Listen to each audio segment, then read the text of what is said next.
No.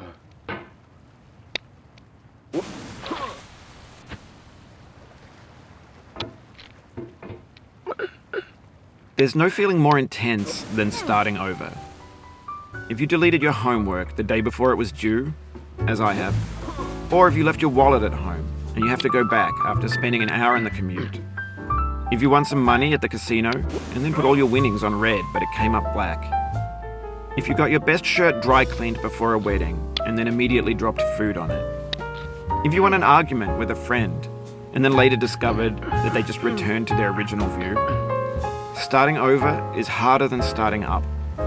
If you're not ready for that, like if you've already had a bad day, then what you're about to go through might be too much. Feel free to go away and come back. I'll be here.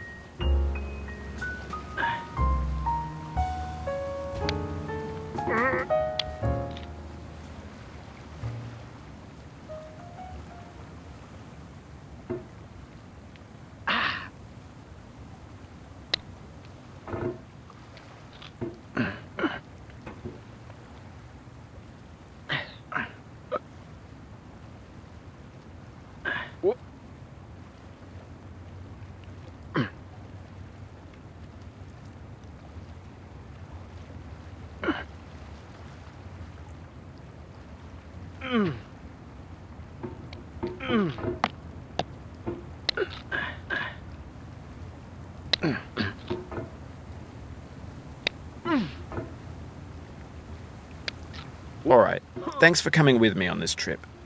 I'll understand if you have to take a break at any point. Just find a safe place to stop and quit the game. And don't worry, I'll save your progress, always, even your mistakes.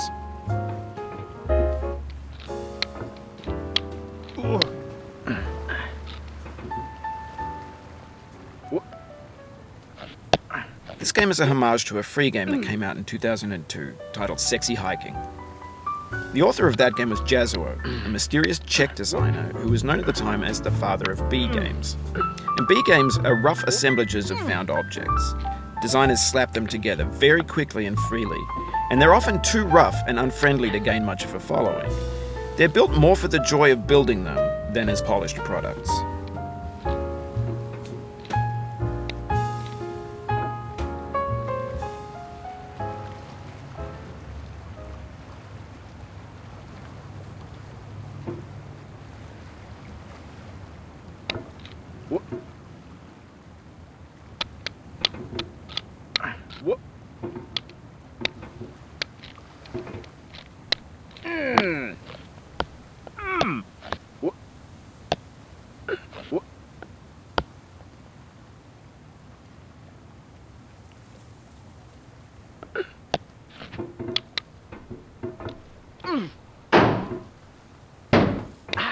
In a certain way, Sexy Hiking is the perfect embodiment of a B game. It's built almost entirely out of found and recycled parts, and it's one of the most unusual and unfriendly games of its time. In it, your task is simply to drag yourself up a mountain with a hammer. And that act of climbing, in the digital world or in real life, has certain essential properties that give the game its flavor. No amount of forward progress is guaranteed. Some cliffs are too sheer or too slippery. And the player is constantly, unremittingly in danger of falling and losing everything.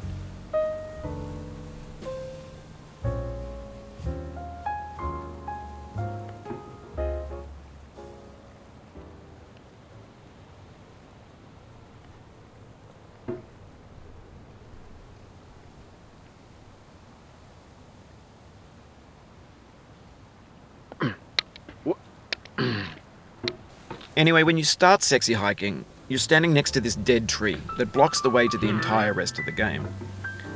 It might take you an hour to get over that tree, and a lot of people never got past it. You prod and you poke at it, exploring the limits of your reach and your strength, trying to find a way up and over. And there's a sense of truth in that lack of compromise. Most obstacles in video game worlds are fake. You can be completely confident in your ability to get through them once you have the correct method or the correct equipment or just by spending enough time. In that sense, every pixelated obstacle in Sexy Hiking is real. Oh, you just lost a lot of progress. That's a deep frustration, a real punch in the gut.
Oof, sorry about that.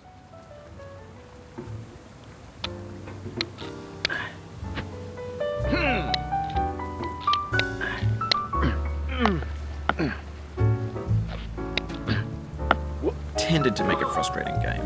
The frustration is just essential to the act of climbing, and it's authentic to the process of building a game about climbing. A funny thing happened to me as I was building this mountain. I'd have an idea for a new obstacle, and I'd build it, test it, and it would usually turn out to be unreasonably hard. But I couldn't bring myself to make it easier.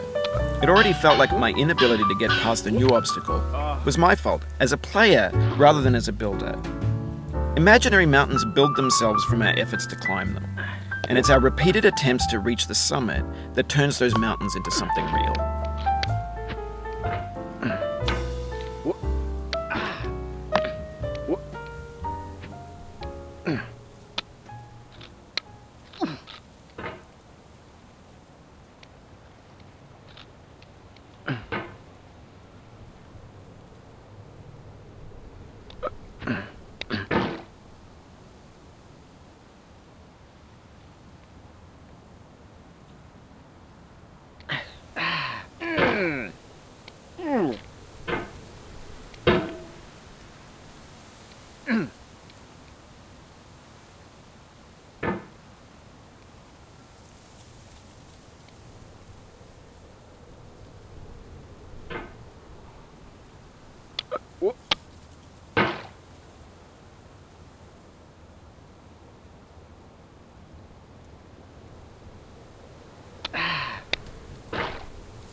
When you're building a video game world, you're building with ideas.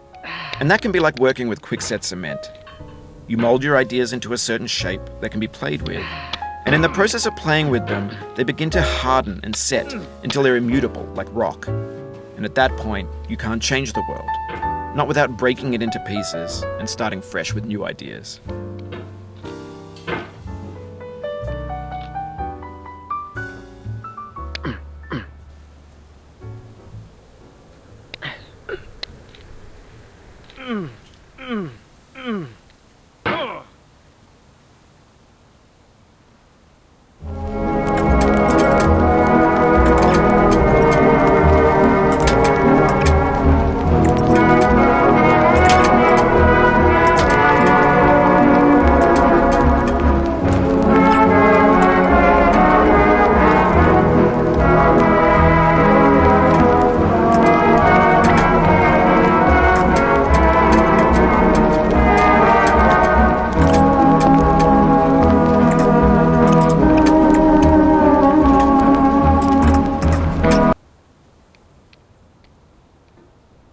You've done this part before. You know it's possible. Just do what you did the first time.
For years now, people have been predicting that games would soon be made out of prefabricated objects, bought in a store and assembled into a world.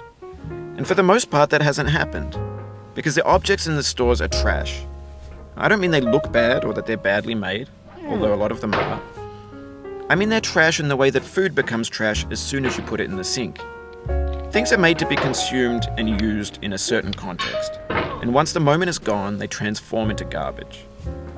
In the context of technology, those moments pass by in seconds. No.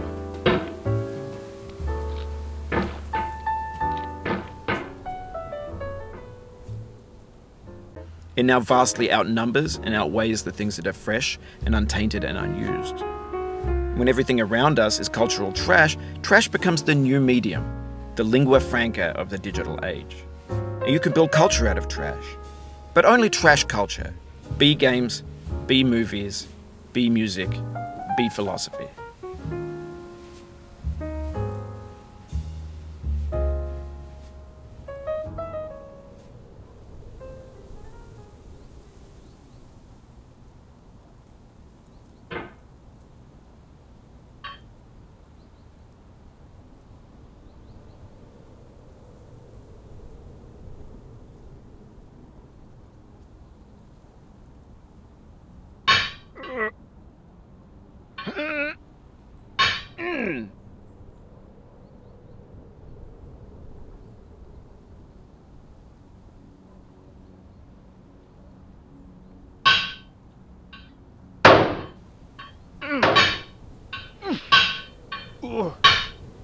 Maybe this is what digital culture is.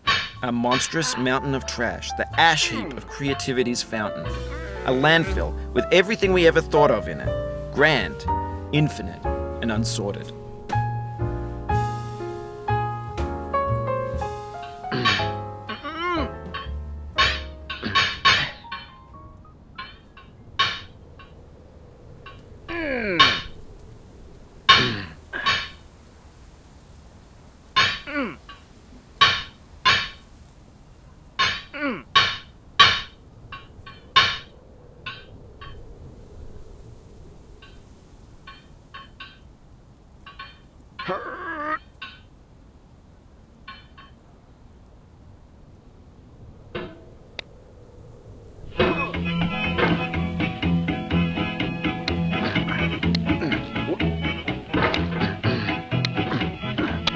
Get nasty over there, boy.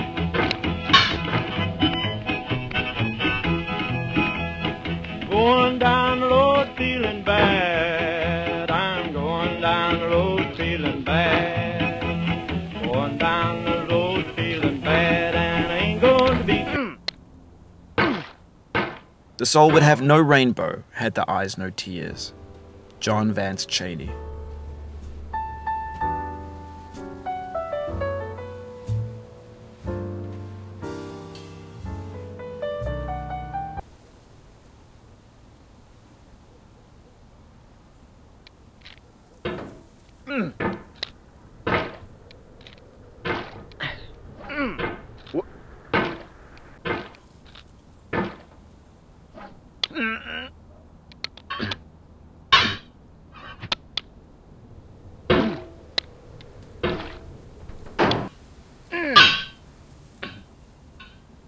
Oh no, I hope I don't fall.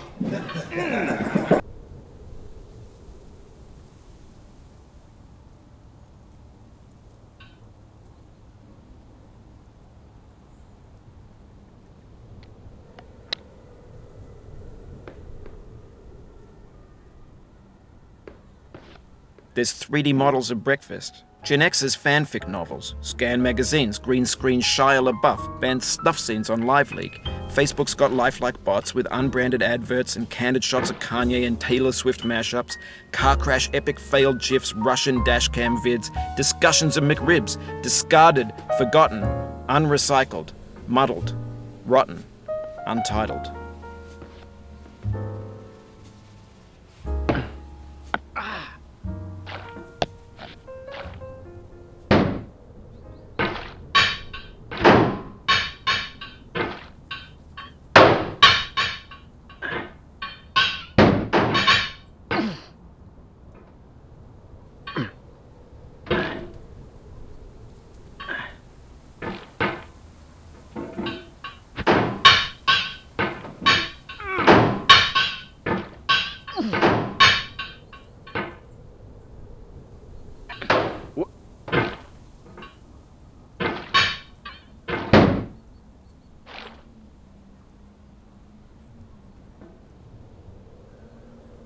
Everything's fresh for about 6 seconds, until some newer thing beckons, and we hit refresh. And there's years of persevering disappearing into the pile, out of style, out of sight. In this context, it's tempting to make friendly content that's gentle, that lets you churn through it but not earn it. Why make something demanding if it just gets piled up in the landfill, filed in with the bland things?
Don't hate the player, hate the game. Iced tea.